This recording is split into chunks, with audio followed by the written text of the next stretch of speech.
Yo, what's going on, guys? So today, we're talking about a show and just a franchise, really, that I've always been a fan of.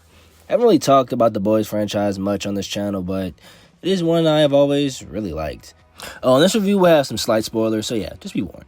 Anyway, so this season takes place pretty much right after season 4 of The Boys, and with that, we are truly in a world that damn near looks like the one we are living in right now. I'm just joking. So we have our main characters being released from prison because, the plot has to happen. But turns out Marie broke out earlier by herself. Off screen. And, yeah. I don't really like that at all, actually. For one, I just wouldn't see her, at least dating back to the season before, just leaving her friends in there to essentially rot. Because there's no way of knowing that these people won't just kill her friends. So, yeah, that just didn't make much sense at all.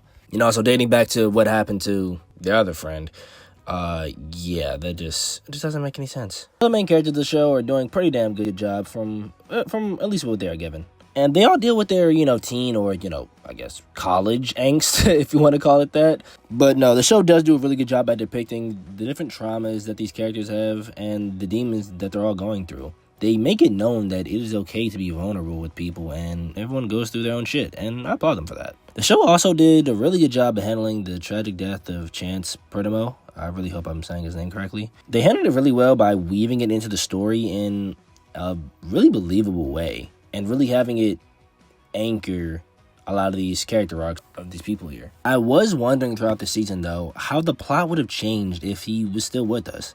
And speaking of the plot, I will say that they do give some pretty good arcs to almost all the characters. Emma's kind of carving her own lane for herself, and honestly, she's the one that is kind of bringing the group together and staying level-headed through all the chaos here this season. I thought Kate was a little bit of a step up from what I saw last season. I kind of thought she was a little insufferable in the first season, I won't lie to you. But she redeemed herself, so good job. Sam again has some reasonable crash outs, and I have no problem with him. I think the one who really steals the show here is Polarity. You really feel the loss of his son here, and essentially he kind of takes his spot in the group, sort of, or team, as you could say. He is a great different perspective than the rest of the young adults that we have on the team, and he is someone that us, the audience, and the characters can trust and lean on to make the tough choices here. I will say that Marie's sister was the one in the group I didn't really need to see. I kind of get why she's here, but also she doesn't really need to be here. The plot doesn't really change that much. And she just gives Marie just a hard time. She's just such a dick. I get it, but cut a little slack here. Come on. Maybe I'm just fucked up. On a side note, though, I thought it was pretty funny that Marie and Jordan broke up, and there is literally no time to talk about it.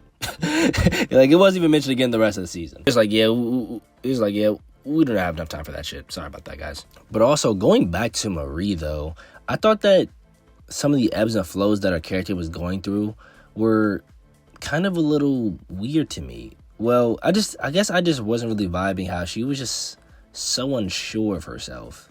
I don't know. She wasn't really confident at all. And I don't really understand why. Like, she just constantly like, no, I'm not this.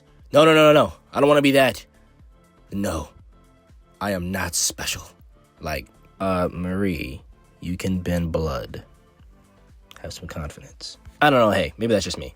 Now, what I do think has a little holes in the story of this season is the villain, which would be Cypher, or more accurately, Thomas Godolkin himself, which would be the gotcha moment of this season, which I won't lie, I was very surprised. I honestly would have liked it more if it literally just would have been the guy he was controlling the whole time.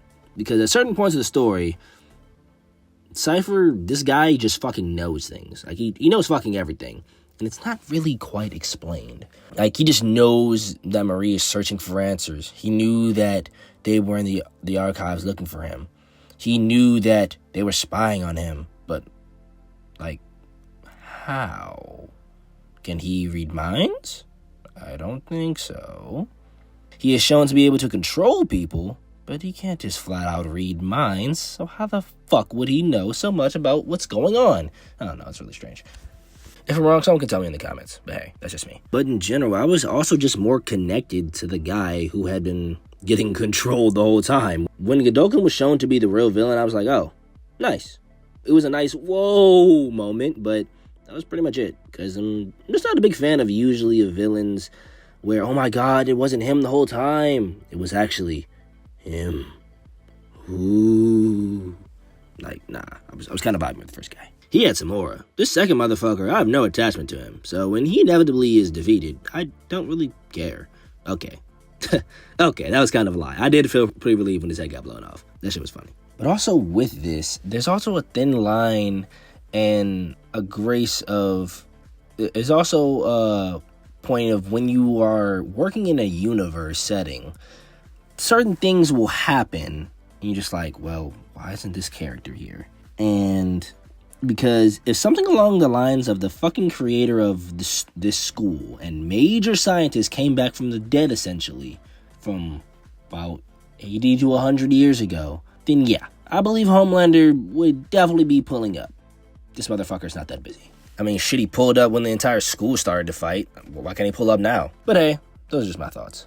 This season has some pretty good action for the most part. Anything that isn't actual hand-to-hand combat is pretty cool. Marie does do some pretty fantastic shit with her powers, and I know from the first time I ever saw her that she would be OP. Like, come on now. You tell me you saw this and you didn't think she would be a fucking problem. But I did have a pretty good time with this season. And I'm even more excited for last season of The Boys with our new team here. So anyways, I'm going to give this season a 7.5, guys. Alright, thanks for watching. And I'll talk to you later. Peace.